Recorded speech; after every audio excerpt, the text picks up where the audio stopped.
मेरा नाम साहिल है। मैं बिहार के छोटे से गांव का रहने वाला हूँ। मेरी उम्र 21 साल है। यह कहानी मेरी ज़िंदगी की सच्ची घटना है। मैं अपने रिश्तेदार की शादी में उनके गांव गया हुआ था। वैसे मैं वहाँ नहीं जाना चाहता था, मगर मम्मी पापा ने मुझसे ज़बरदस्ती की। उसी गांव में मेरी एक दूर की रिश्तेदार की चाची का भी घर था। उनका नाम राखी है और उनकी शादी को करीब 5 साल हो गए थे, लेकिन अभी तक कोई औलाद नहीं थी। चाची भी इस शादी में आई हुई थी। मैंने उन्हें दूर से देख लिया था, लेकिन चाची ने मुझे नहीं देखा। उनका बचपन भी हमारे गांव में ही बीता था, क्योंकि वो हमारे गांव में स्कूल में ही 12वीं तक पढ़ी थी। मुझे चाची बचपन से बहुत अच्छी लगती थी, क्योंकि वो मेरा बहुत ध्यान रखती थी। मैं चाची को करीब 6 साल बाद देख रहा था। अपनी शादी के कुछ दिन पहले वो हमारे गांव में आई थीं, लेकिन इस बार तो मैं चाची को देखकर ही दंग रह गया। वो किसी हीरोइन से कम नहीं लग रही थी, और उनकी खूबसूरती तो शब्दों में बयान नहीं कर सकता। सच कहूँ तो चाचा से भी जलन होने लगी थी। उस दिन मैंने पहली बार औरत के लिए आकर्षण महसूस किया था। मैं थोड़ा गुमसुम टाइप का हूँ और जल्दी किसी में घुलता मिलता नहीं हूँ, लड़कियों से तो बिल्कुल भी नहीं। लेकिन उस दिन चाची की खूबसूरती और उनकी जवानी ने मेरे मिजाज को ही बदल कर रख दिया था। मैं उनको बाहों में लेने के सपने देखने लगा। पता नहीं क्यों मेरे दिल में इस तरह के विचार आ रहे थे। मैंने अपने दिल को समझाने की बहुत कोशिश की, मगर दिल तो मानने को ही नहीं तैयार था। वो जहाँ भी जाती, मैं उनको छुप छुप कर देखता रहता। उस दिन मैंने पहली बार अपने दिल को इतना मजबूत होते हुए देखा था। कुछ घंटे में मैं अच्छे भले आदमी से पागल दीवाना बन गया था। फरवरी का महीना था, तो ठंड भी कुछ ज़्यादा ही बढ़ती जा रही थी। रात के साथ साथ ठंड भी बढ़ती जा रही थी। शादी का माहौल था, तो सोने की व्यवस्था भी कुछ ठीक नहीं थी। मैं उसी इधेड़-बुन में लगा था। वैसे भी सर्दी में रात कैसे कटेगी, लेकिन भगवान ने मेरी प्रार्थना सुन ली और मेरी समस्या का समाधान कर दिया। चाची मुस्कुराते हुए मेरे पास आ गईं और उन्होंने मुझे गले लगा लिया। मैं उनको देखकर बहुत खुश हो गया था, क्योंकि मेरी जान पहचान वाला कोई नहीं था। चाची का बचपन मेरे गांव में ही बीता था, क्योंकि वो अपने एक रिश्तेदार के यहाँ पढ़ाई करती थी। इसी तरह चाची को मुझसे लिपटते मुझे बेहद सुकून दे रहा था। पता नहीं क्यों मुझे उनका यह छुअन अपनी ओर खींचता जा रहा था। दिल कर रहा था कि चाची मुझसे ऐसे ही लिपटी रहें। उनके छुअन से एक अलग ही तरह का आनंद मिल रहा था, जैसे मैंने उन्हें पहली बार महसूस किया था। मैं बिल्कुल मदहोश हो गया था। तभी चाची मुझसे अलग होते हुए बोली, साहिल तुम कब आए थे? मैं तो दिन में ही आ गया था। क्या बात है साहिल, तुम कुछ परेशान लग रहे हो। फिर मैंने चाची को अपनी रात बिताने की समस्या बताई, तो वो बोली, इसमें परेशान होने की क्या बात है। मेरे साथ चलो, मेरे घर पर तुम आराम से सो जाना। मैं बहुत खुश हो गया था और चाची के साथ उनके घर की तरफ चल पड़ा। अंधेरी रात थी और साथ में रास्ता भी बहुत सकरा था। चाची ने कहा, साहिल मुझे अपना हाथ दो, अंधेरे में तुम्हें रास्ते का पता नहीं चलेगा। मैं अपना हाथ चाची की तरफ बढ़ा दिया। जैसे उन्होंने मेरा हाथ पकड़ा, अपने कोमल हाथों में दिया, तो मेरे पूरे बदन में एक सिरहन सी दौड़ गई। अपने हाथों में उनका कोमल हाथ पकड़ मुझे बहुत अच्छा फील हो रहा था। हम दोनों एक दूसरे का हाथ पकड़कर उनके घर की तरफ बढ़ने लगे। उसी रास्ते में कुछ और लोग भी अपने गांव की तरफ जा रहे थे। हमसे आगे कुछ ही दूर पर 3-4 औरतें भी जा रही थीं और राखी चाची के बारे में बातें कर रही थी। निर्मला, कल तुम्हारी बेटी की सगाई है, तुम राखी को मत बुलाना, नहीं तो अपशगुन हो जाएगा। ऐसे शुभ मौके पर बाँझ का साया भी नहीं पड़ना चाहिए। एक ने तो यहाँ तक कह दिया कि आलोक को तो इसे तलाक दे देना चाहिए और दूसरी शादी करके अपना घर बसाना चाहिए। अंधेरी रात होने के कारण इस बात का आभास नहीं था कि हम भी उनके पीछे पीछे हैं, इसलिए वो इस तरह की बातें कर रही थी। उनकी बातें सुनकर चाची ने मेरे हाथ को जोर से भी खींच लिया, जैसे ही वो किसी अजायब को बहुत मुश्किल से बर्दाश्त कर रही हूँ। मुझे भी यह सुनकर बहुत दुख हुआ कि चाची कितना कुछ बर्दाश्त कर रही हैं। थोड़ी ही देर में चाची फूट फूट कर रोने लगी। उन्हें बहुत ज़्यादा दुख पहुँचा था। फिर मैंने उन्हें रुकने के लिए कहा और वो भी रुक गईं।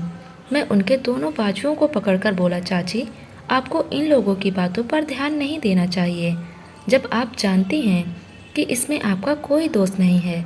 तो इसमें आपको दुखी भी नहीं होना चाहिए।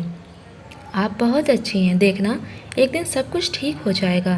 मेरा इतना कहते ही वो रोते हुए मुझसे लिपट गईं और कहने लगी, साहिल, यह आज की बात नहीं है, यह तो मेरे साथ होता ही रहता है। मेरा अब जीने का बिल्कुल भी दिल नहीं करता। मैं फिर उनको अपने से अलग किया और उनके होठों पर अपनी उंगली रखते हुए कहा, चाची इस तरह की बात नहीं करते। मैंने उनको कई बार समझाया। कुछ देर बाद वो शांत हो गईं। करीब आधा घंटा चलने के बाद आखिरकार हम घर पहुंच गए। मैं अंदर गया तो देखा चाचा घर पर नहीं थे। मैंने चाची से चाचा के बारे में पूछा तो चाची बोली, तुम्हारे चाचा किसी काम से दिल्ली गए हुए हैं, वो 2-3 दिन में आएंगे। खाना तो हम शादी में ही खा चुके थे। तो चाची ने जल्द ही बिस्तर बिछा दिया। ठंड बहुत थी तो हम दोनों अपनी अपनी चारपाई पर रजाई में घुसकर आपस में बातें करने लगे। थोड़ी देर इधर उधर की बात करते करते मैंने अचानक ही उनसे पूछ लिया, चाची शादी के इतने साल बाद भी आपको अभी तक बच्चा क्यों नहीं हुआ? मेरी बात सुनकर चाची काफ़ी उदास हो गईं और दुखी होकर बोली, क्या बताऊं साहिल, तुम्हारे चाचा के अंदर ही शायद कोई कमी है। उन्होंने यह बात तो मुझे आज तक नहीं बताई, बल्कि यह बात उन्होंने मुझसे छिपाई है। जिस क्लिनिक में वो टेस्ट करवाने गए थे वहाँ मेरी फ्रेंड काम करती है, तो उसने मुझे बताया कि तुम्हारे पति को इस तरह की दिक्कत है। मैं भी आज तक उनसे कभी इस बारे में कोई बात नहीं की। यहाँ एक बात ज़रूरी है कि वो साधु महात्माओं पर बहुत ज़्यादा विश्वास करते हैं, उन पर बहुत ज़्यादा भरोसा भी करते हैं और पैसा भी बहुत ज़्यादा लुटाते रहते हैं। कोई कहता है 6 महीने में खुशखबरी मिल जाएगी और कोई साल भर के अंदर खुशखबरी मिलने की बात करता है। यह सब 6 सालों से चला आ रहा है। एक ने तो अभी 3 महीने में ही खुशखबरी का वादा किया है। लेकिन साहिल, मैं जानती हूँ इन सब से कुछ नहीं होने वाला। इतनी बात कहते हुए चाची रोने लगी। मुझे अच्छा नहीं लग रहा था और मैं अपने चारपाई से उठकर उनकी चारपाई पर जाकर बैठ गया। फिर अपने हाथों से चाची के आंसू पोंछने लगा। चाची के आंसू पोंछने के बाद अपने चारपाई पर वापस आने लगा तो चाची मेरा हाथ पकड़कर बोली, साहिल, अगर आज तुम नहीं होते तो मैं शायद कुछ कर बैठती। तुम बहुत अच्छे हो, तुमने आज मुझे बचा लिया। फिर उन्होंने मेरा हाथ अपने हाथों में ले लिया और कहने लगी, बहुत कम ही मर्द ऐसे होते हैं जो औरत के दर्द को और उनकी भावनाओं को समझ पाते हैं। तुम उनमें से एक हो। मुझे यह सुनकर अच्छा लग रहा था। बात करते हुए चाची मेरे हाथों को दबाए जा रही थी।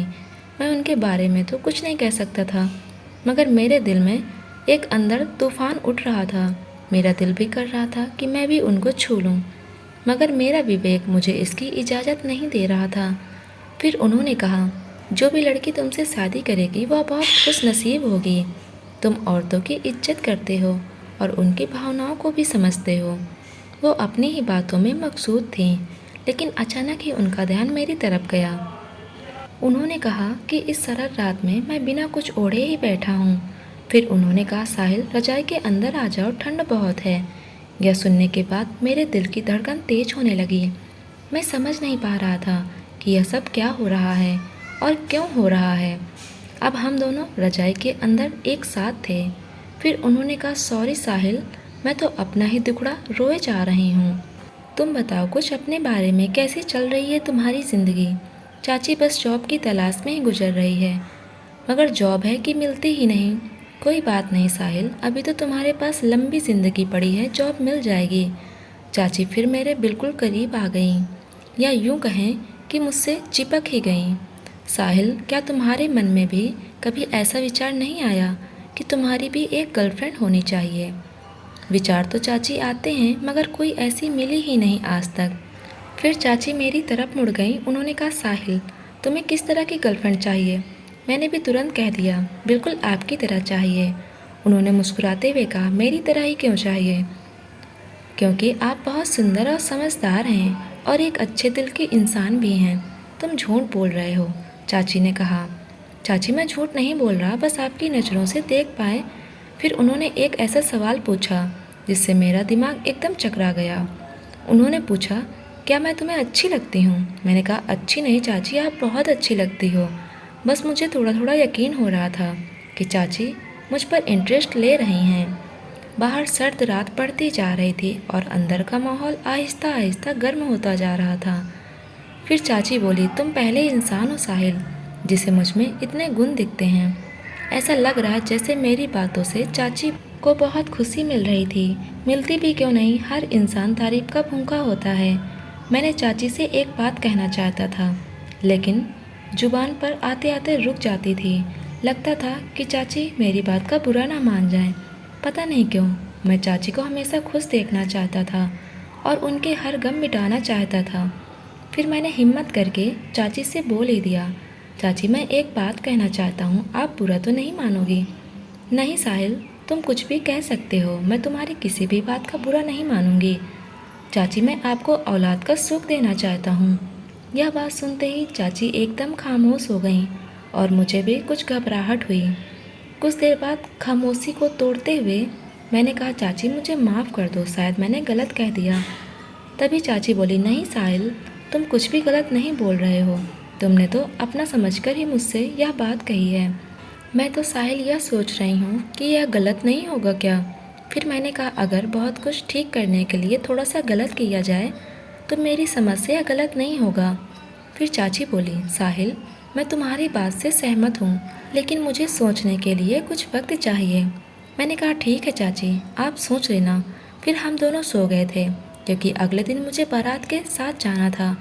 अगले दिन मैं सुबह जल्दी उठ गया, क्योंकि 8 बजे मुझे बारात के साथ जाना था। जब मैं वहाँ से जाने लगा तो चाची ने कहा, शाम को भी यहीं आना, मैं तुम्हारा इंतज़ार करूँगी। फिर मैं बारात के साथ चला गया। चाची उस दिन शादी में नहीं आई थी। रात के 9 बज चुके थे।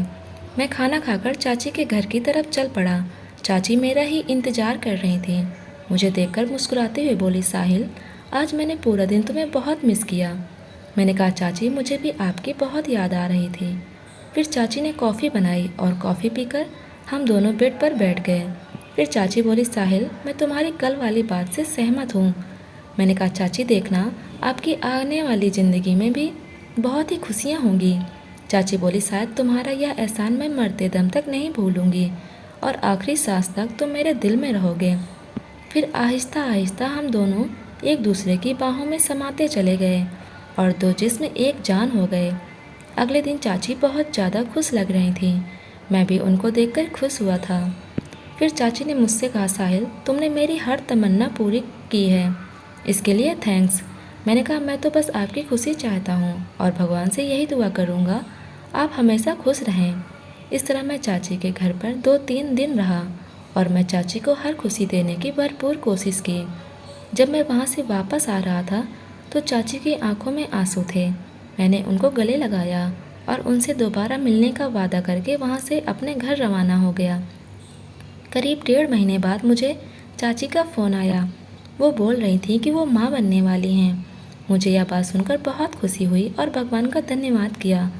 दिवाली के कुछ दिन बाद चाची को पुत्र हुआ। मेरा बहुत मन था कि मैं अपने बेटे को देखने जाऊं, लेकिन चाची मेरे दूर के रिश्ते में थी तो बिना कारण उनके घर जाना उचित नहीं लगा। उन दिनों स्मार्टफोन भी नहीं हुआ करते थे जो मैं अपने बेटे की तस्वीर भी देख पाता। आखिरकार 4 साल बाद एक रिश्तेदार की शादी में चाची से मुलाकात हो गई। फिर मैं वहाँ अपने बेटे को देखा तो मेरी आंखें नम हो गई थी। मैं बहुत भावुक हो गया था, लेकिन मैं किसी तरह अपने ऊपर काबू रखा। चाची बहुत खुश थी और उनकी खुशी देखकर मुझे लगा कि मेरा जीवन सफल हो गया है।